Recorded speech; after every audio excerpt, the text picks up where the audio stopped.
নমস্কার, আবারও তোমাদের স্বাগত জানাই ফ্রি লার্নিং অ্যান্ড কোচিং চ্যানেলে। তো আজকের ভিডিওটা কি নিয়ে তোমরা অবশ্যই থাম্বনেল দেখে বুঝতে পেরেই গেছো। আজকের ভিডিওর টপিক হচ্ছে বাক্য। এবার এই ভিডিওটা আমি লিখেছি ক্লাস 10-এর জন্য, কিন্তু হিসেব মতো কিন্তু এই ভিডিওটা সবার জন্য।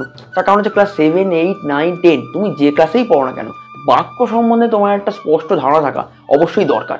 তো সেই বাক্য সম্বন্ধে স্পষ্ট ধারণা আশা করি আজকের ভিডিও পর তোমাদের হয়ে যাবে, যদি আগে থেকে না থাকে। তো চলো আর বেশি কথা না বলে ভিডিওটা শুরু করব। তবে শুরু করার আগে প্রতিবারের মতো এবারও বলবো, যারা এই চ্যানেলে প্রথমবার আজকে আমার ভিডিও দেখছো তারা কিন্তু চ্যানেলটাকে অবশ্যই সাবস্ক্রাইব করে দিও। আর ভালো লাগলে লাইক শেয়ার এগুলো তোমরা এমনিই করবে। আর কমেন্ট করে অবশ্যই জানিও কিন্তু তোমাদের কেমন লাগছে।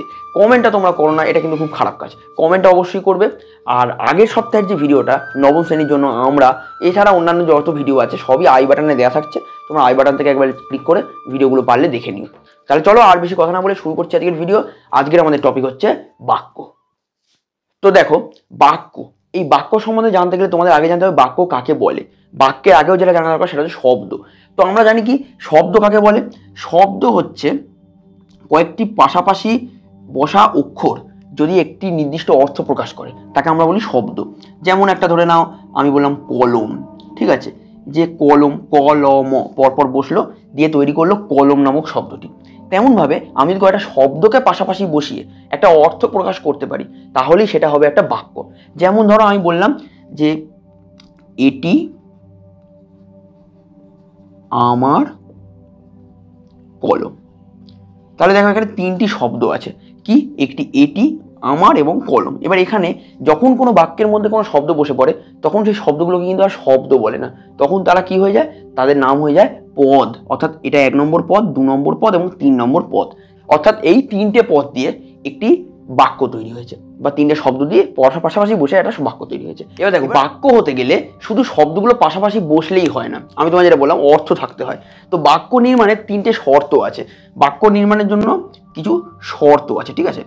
শর্ত কি কি আছে? 1 নম্বর শর্ত যাকে বলা হচ্ছে যোগ্যতা, ঠিক আছে। যোগ্যতা, যোগ্যতা অর্থাৎ কি, বাক্যটাকে বাক্য হওয়ার যোগ্য হতে হবে। অর্থাৎ ধরে নাও আমি যদি একটা কথা এইভাবে একটা এই বাক্য বলি যে গরুগুলি আকাশে উড়ছে। এবার তোমরাই আমাকে বলো যে এই যে লেখাটা, মানে এই বাক্যটা যেটা আমি লিখলাম, এই যে বাক্যটা, এই বাক্যটার মানে অর্থ হতে পারে কখনো? এই বাক্যটার কি কোনো মানে হয়? গরুগুলো আকাশে তো উঠতে পারে না। এই বাক্যটা কিন্তু এমনিতে কিন্তু পরপর বসে গেছে, মানে আছে, মানে অর্থ আছে, ইন দ্য সেন্স কি গঠনগতভাবে ঠিক আছে, পরপর বসেছে।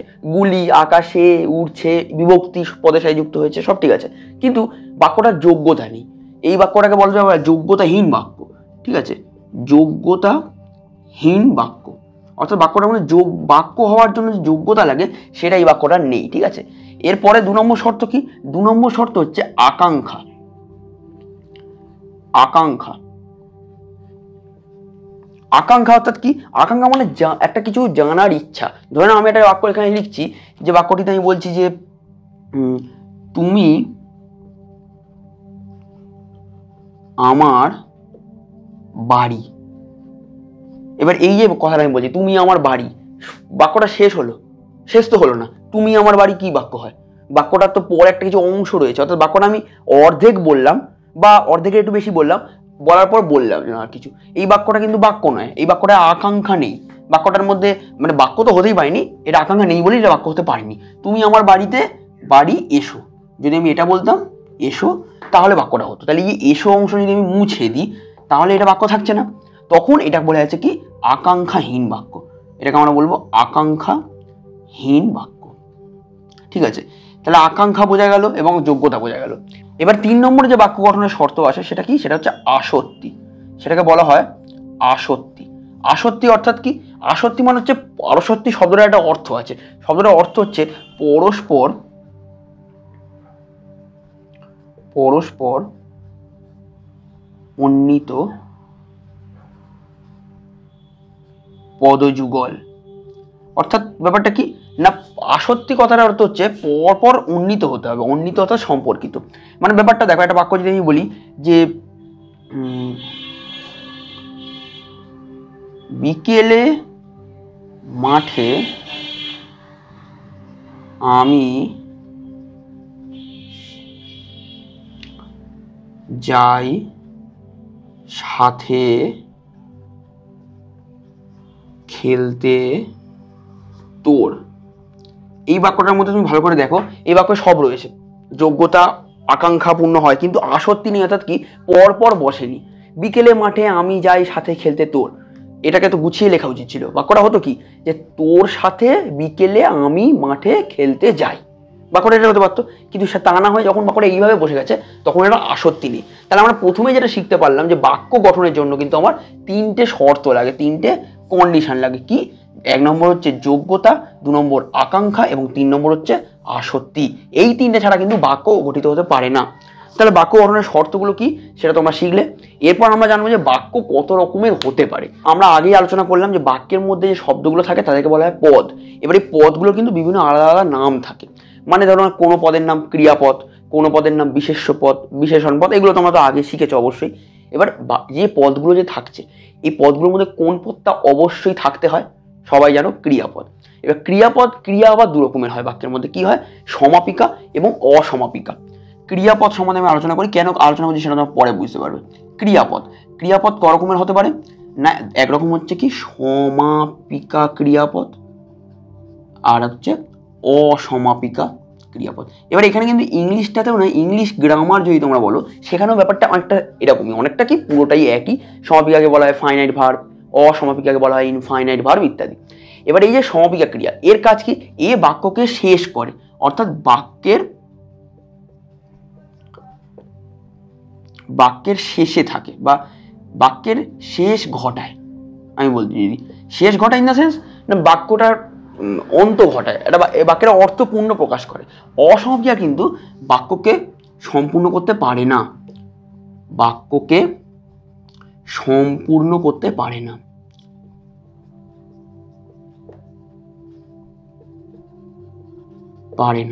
অর্থাৎ ব্যাপারটা কিরকম না, এ বাক্যকে সম্পূর্ণ করতে পারে না। তার মানেটা কি? আমি একটা বাক্য দিলেই তোমরা ভালো করে বুঝতে পারবে। একটা বাক্যের উদাহরণ দিই। হ্যাঁ, কিরম বাক্য? ধরে নাও লিখলাম আমি যে আমি ভাত খেতে খেতে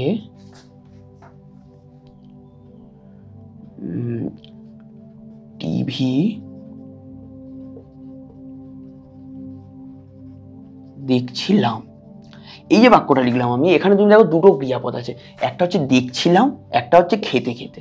এবার এর মধ্যে তুমি দেখো খেতে খেতে, আমি যদি বাক্যটাকে এখানে শেষ করে দিই, বাক্যটা যদি আমি এরপরটা অংশটা না থাকে তাহলে কি হবে? আমি ভাত খেতে খেতে, বাক্যটার মধ্যে কি নেই?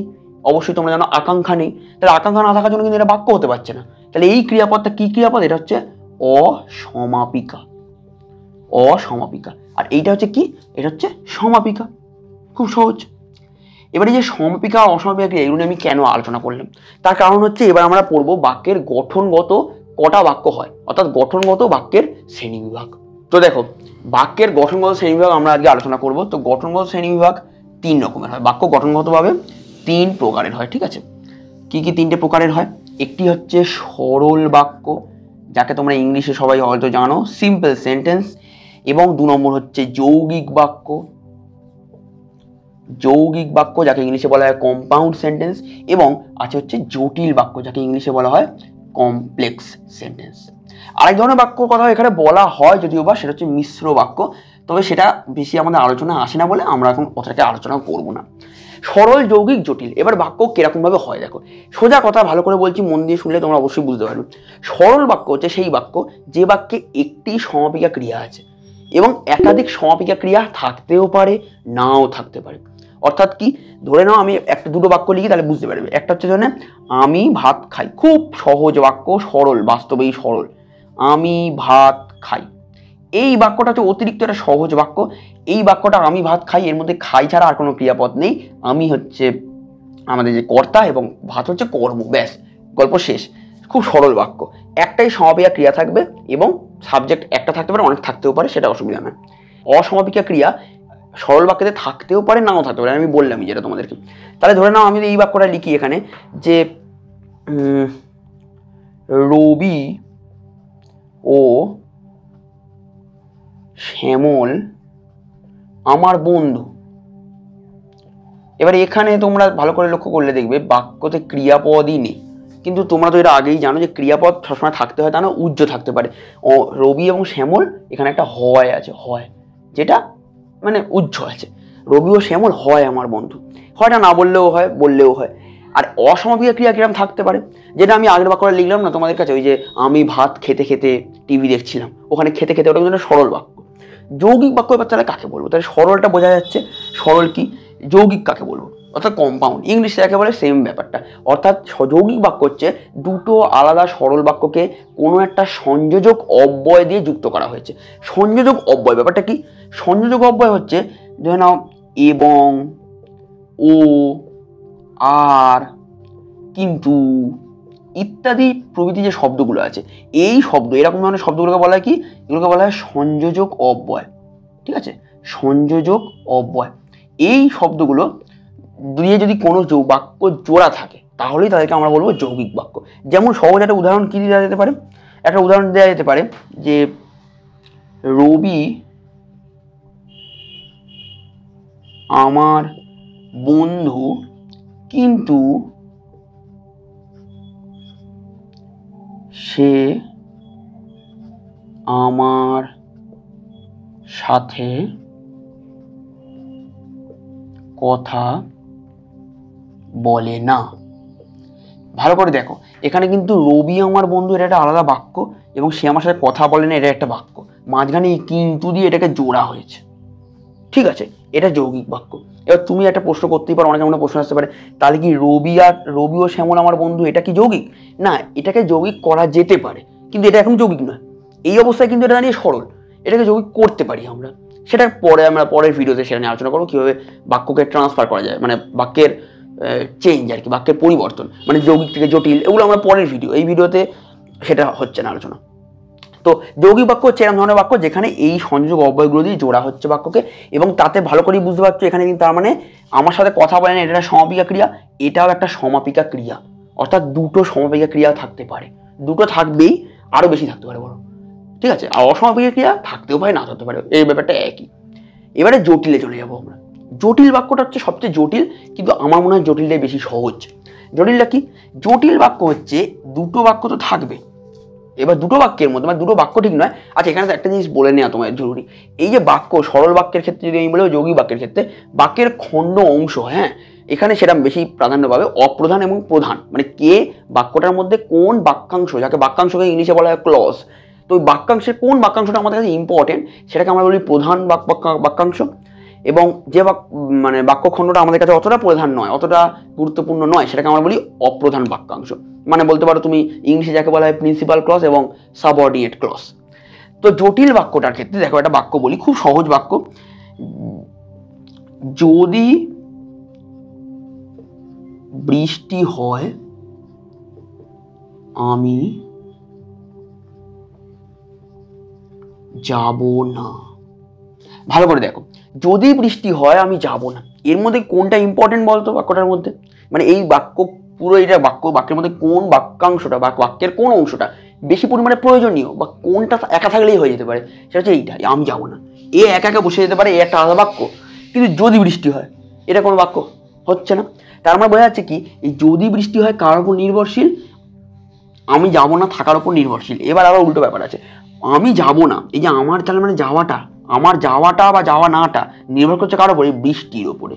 তাহলে এখানে ব্যাপারটা কি হচ্ছে, বাক্যের একটা অংশ আর একটা অংশের উপর নির্ভর করছে, এটা ঘটলে এটা হবে। ঠিক আছে, যেমন যেহেতু সেহেতু দিয়ে এইসব বাক্য জোড়া যেতে পারে। যেমন ধরে নাও, যখন বুঝবে তখন লিখবে। অর্থাৎ এখানে লেখা ব্যাপারটা নির্ভর করছে বোঝার ওপরে, বুঝবে যখন তখনই লিখতে বলছে। এরকম ধরনের প্রচুর বাক্য হয়, এটা হচ্ছে জটিল বাক্য।